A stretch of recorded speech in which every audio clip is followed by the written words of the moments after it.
In today's video, I'm going to share how to make a primitive farmhouse DIY fall gnome. Welcome to CreArtive by Nature, DIY and Decor. My name is Donna. So the first thing you're going to need is assortment of fabrics. I have a orange gingham check as well as this natural cotton. And now I'm making a mixture of coffee and ground cinnamon. I heated it up and mixed the two together. You could add essential cinnamon oil instead if you choose, or cinnamon flavored coffee. I soaked the fabric, laid it out on a cookie sheet, placed it into the oven, and set the oven for 350 degrees Fahrenheit. Now, you are going to want to watch this closely. You don't want your fabric to burn, but it does dry quickly at this temperature, and it leaves you with a really unique texture, as you can see here. You can see the difference between the undyed fabric and the dyed fabric. Next, you're going to need a bottle. This one is nice and tapered. I had tomato sauce in there. And for something different, I'm going to show you how to cover up your bottle using a sweater. Now, you could use a sock if you choose, but I wanted to try something different as I have never shown a gnome using a sweater in this way before. So I'm just trimming off the part I don't want to use.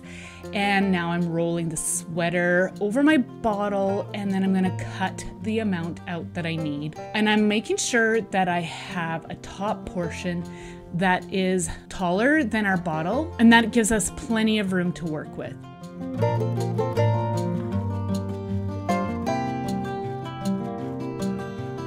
Flip your fabric over, and then again, you're going to roll the fabric over and figure out approximately how much of an overlap you need to create a seam. I have lots of gnome tutorials here on my channel. I will make sure I leave the playlist for you down below so you can see all the different ways of creating gnomes. So now I am going to use plenty of hot glue, and I'm pressing the other side of my fabric into that glue, and there you have a sweater sleeve. Now, you could use the sleeve from the sweater if you choose, if it's nice and narrow and fits your bottle well, but of course this sweater didn't have a sleeve left. I used it for another project. I slit the bottle into the sleeve, and then I'm going to glue the bottom portion on. As you can see, I didn't cover up the flat part of the bottom of the bottle. I wanted to make sure that it would sit nicely on my surface. I'm going to tuck the excess on the top inside of my bottle. If you had the lid, you don't need to do that part. You could just twist the top and tie it off. Next, you're going to be cutting down the cotton fabric into approximately 1 centimeters wide strips, and I'm just crunching them up. It helps to loosen up all those loose threads, and I'm going to pull them. You do want to leave them really nice and rustic. That's what gives this a really authentic primitive look. I've set the fabric strips aside, and now I'm going to create the hat using the gingham check fabric that I had dyed. I'm going to create a cone shape out of that square piece of fabric, and I'm just going to fold over one side and bring the other side over. And before I glue it together, I always make sure that it's going to fit over the top of my gnome, and this one fits well. I made sure that I left enough room, as I am going to be creating quite a chunky beard, so just make sure that the rim is wide enough to accommodate that. Again, using your hot glue, you're going to glue the seam down and then trim off the excess fabric. I kind of like to round off my edges, as you see here. That creates a nice hat. You can fray the edges of your fabric if you choose. So here I'm just making sure that my hat fits, and then you're ready to start to assemble the rest of the pieces. So here I'm just figuring out how long I want my strips of fabric. I am going to be using some longer strands as well as some shorter strands, just to create a really cool looking beard.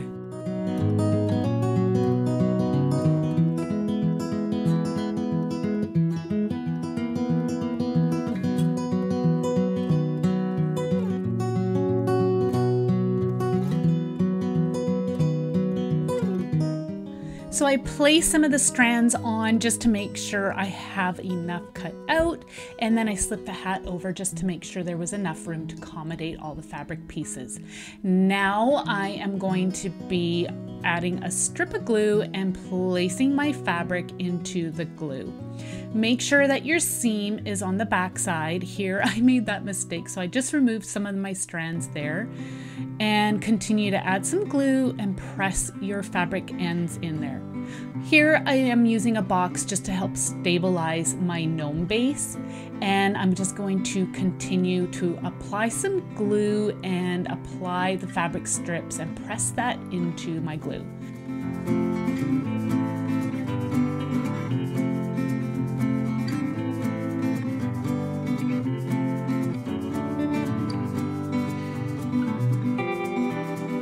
As you could see, I started with the long strips and now I'm going in with those shorter strips, and that really creates such a fun beard, wouldn't you say? So I'm done adding all my little fabric strips, and again, making sure that the seam is at the back, I am going to slip my hat on, again, just making sure that everything fits, and I'm going to attach the hat on the back side, making sure the seams meet. Here is a fun touch I decided to try, and that is using cinnamon sticks, some pipe cleaners, and some pom-poms to create some arms. I'm slipping the pipe cleaner and through the cinnamon stick, creating a loop and pulling that through. That's going to help us glue the arm into place under the hat. So the other end, I'm just snipping it off, tucking it inside the cinnamon stick, and then I'm going to use some hot glue to make sure that pipe cleaner is secured to the inside of our cinnamon stick.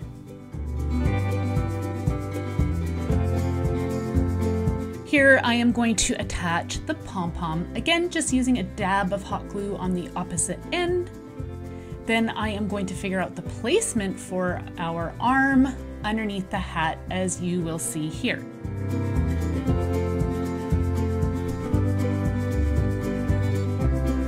So again, you're going to use your hot glue gun to attach the arms to the body of the gnome underneath the hat rim, as you see there.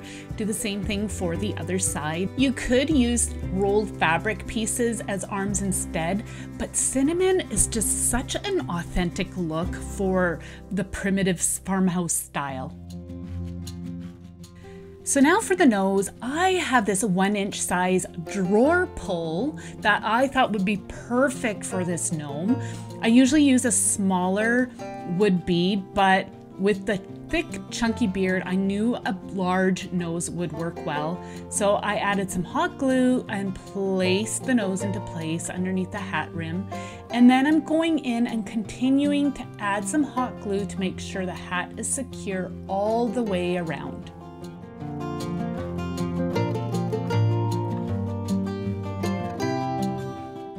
Once the hat is all secure, you could leave your gnome as is, but I want to decorate this guy. I went into my stash and I found this mini chalkboard. I removed the clip and I'm going to give it a coat of this unbleached titanium artist paint. Now I'm using artist paint instead of craft paint because I only needed to apply one coat of this paint. So I'm adding a coat and then I'm smoothing it out and allowing it to dry well. Now I'm going in with some raw umber craft paint and I'm adding a little bit of water. Using a thick bristled brush, I'm adding some splatters just to give it that kind of grungy look that I love to add to projects. Now for a bit of the primitive look, I'm adding some stitching with a permanent fine marker around the edge of this little sign.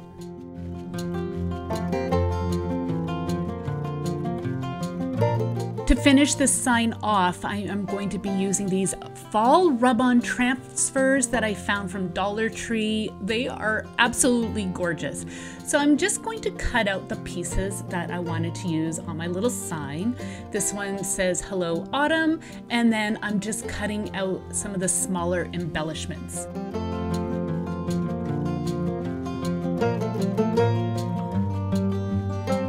Once you have all your pieces cut out, you can then remove the backing and figure out your placement for the rub-ons. So I'm putting the Hello Autumn on the middle, and then I'm just figuring out the placement for the smaller pieces.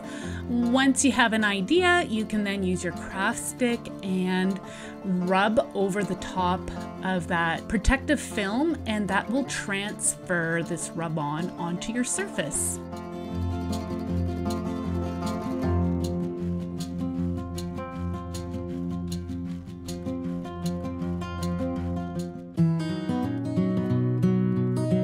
So for another fun little added touch, I'm using these scrap fabric pieces, and I actually do create 3, and I'm adding some faux stitch marks, again using my permanent fine marker.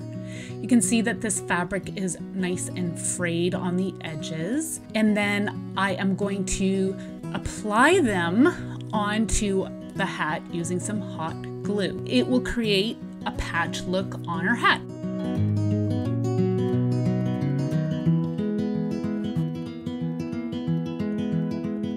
Then next, once you have those patches in place, you can apply the sign to the hands using some hot glue. Make sure you hold the sign in place until the glue sets. Now for a true primitive touch, I am going to be adding some pip berries. So I'm going to be creating a wreath to go just around the hat. You could wind the pip berries around the top of your hat, but I didn't have a sturdy form underneath this hat, so I just decided to create a simple wreath. Once I have the amount measured out, I am then going to just kind of wrap and twist my berries together to create my wreath form.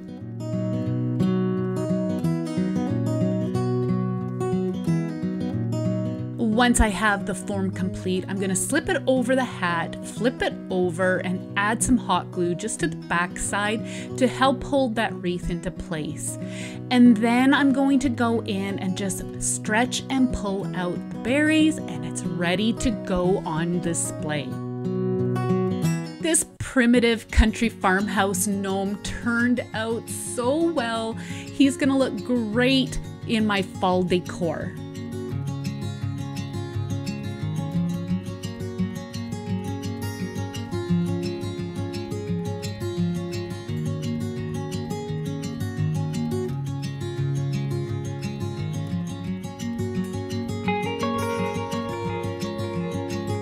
I would love to know what you think of this guy by leaving me a comment down below. I want to thank you all so much for being here today. Here's some more fall inspiration for you to check out, and we'll see you in the next one. Take care. Bye.